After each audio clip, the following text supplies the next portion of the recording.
12시에 많은 참여 바랍니다.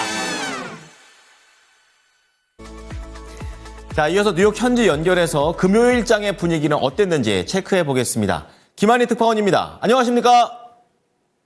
네, 안녕하세요. 네. 자, 이날 뉴욕 증시 초반에는 좋았는데 이제 막판에 좀 힘이 떨어지는 그런 모습이었습니다. 현지 분위기 어땠나요? 네, 뉴욕 증시 3대 지수가 큰 변동 없이 장을 마쳤습니다. 다우 지수는 지난 5일 이후 거래일 기준으로 7일을 내리 떨어졌습니다. 반면 나스닥은 테슬라와 브로드컴 급등세에 힘입어 하루 만에 반등에 성공했습니다. 지난주 금요일 뉴욕 증권거래소에서 다우존스 30 산업평균 지수는 전 거래일 대비 0.2% 하락했고 S&P 500 지수는 보합인 6,051.09를 기록했습니다. 반면 나스닥 지수만 0.12% 오른 채 거래를 마쳤는데요. 다우 지수와 S&P 500 지수는 주간 기준으로 하락한 반면 나스닥 지수는 4주 연속 상승세를 기록했습니다. 테슬라와 엔비디아는 흐름이 엇갈렸습니다. 테슬라는 하락 하루 만에 반등에 성공했지만 엔비디아는 이틀을 내리 떨어졌습니다. 엔비디아는 2.25% 급락한 134.25달러로 밀렸는데요. 그 여파로 엔비디아는 마침내 마이크로소프트의 시가총액 2위 자리를 내줬습니다. 마이크로소프트 역시 이날 0.51% 내린 채 마감했지만 시총이 3조 3,300억 달러를 기록해 3조 2,900억 달러에 그친 엔비디아를 밀어내고 2위 자리를 되찾았습니다. 테슬라는 하락 하루 만에 반등하며 강한 회복 탄력성을 보여줬습니다. 전날 1.6% 하락했던 테슬라는 이날 4.34% 급등한 436.23달러로 치솟았습니다. 특별한 호재가 있던 건 아니지만 도널드 트럼프 전 대통령의 당선 승리 여파가 지속되고 있는데요. 테슬라는 대선 이후 주가가 80% 가까이 폭등했습니다.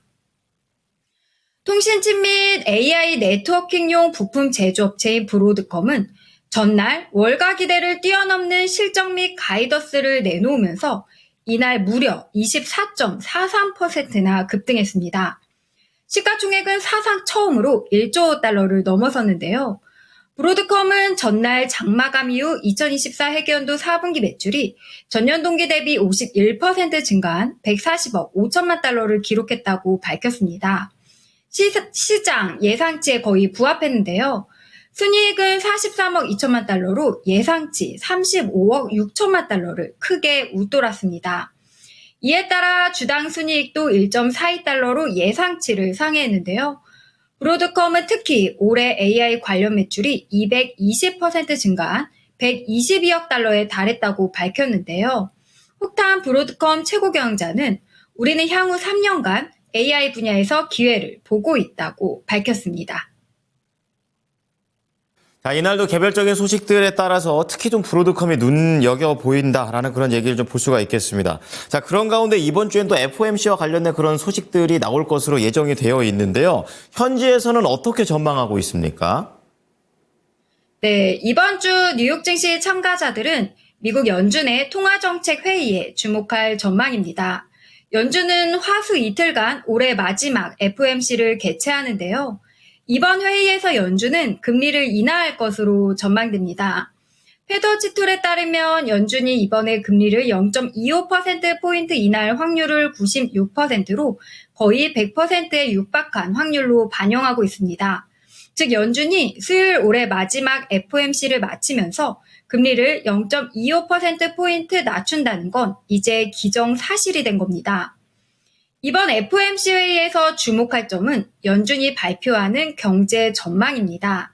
특히 연준 위원들의 금리 전망을 보여주는 점도표가 주목되는데요. 시장은 이번 점도표에서 연준이 내년 3-4차례의 금리 인하를 시사할 것으로 봤는데 만약 점도표에서 예상 수준의 금리 전망이 제시될 경우 이는 주식시장의 연말 강세인 산타랠리를 본격적으로 지지할 수 있습니다. 통상 뉴욕 증시에서 1년의 마지막 2주는 주식시장이 훈풍을 나타내는 시기입니다. 시장에서는 뉴욕 증시가 연말에 강세를 나타내기 위한 전제 조건으로 무난한 수준의 인플레이션과 연준의 금리 인하를 꼽았는데요. 미국의 11월 소비자 물가 지수가 전월 대비 0.3% 오르며 예상에 부합한 만큼 FOMC에서만 이변이 없으면 투자자들은 마음 놓고 연말 강세를 기대할 수 있을 것으로 관측됩니다. 다만 시장 일각에서는 연준이 내년부터는 예상보다 느린 속도로 금리를 낮출 수 있다는 우려 나오는데요.